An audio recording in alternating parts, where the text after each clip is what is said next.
that I can't, from my experience, I can't, anytime any of the families I've worked with, met any family that's against their child receiving support that's going to benefit them.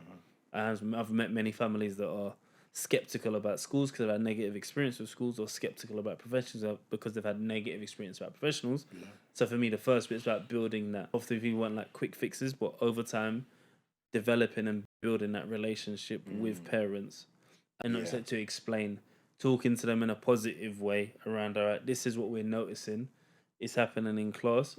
How do you find, what would you, all right, what would you like? All right, if you want us to do this, these are the things we're going to need because this, and explaining the whole thing, because often people don't know what they don't know. And it's not, I think growing up from where we do, there's a familiarity. And if I was going to add my 2 pence as a school leader, I think the importance of building those relationships with those parents will yield dividends in the long run.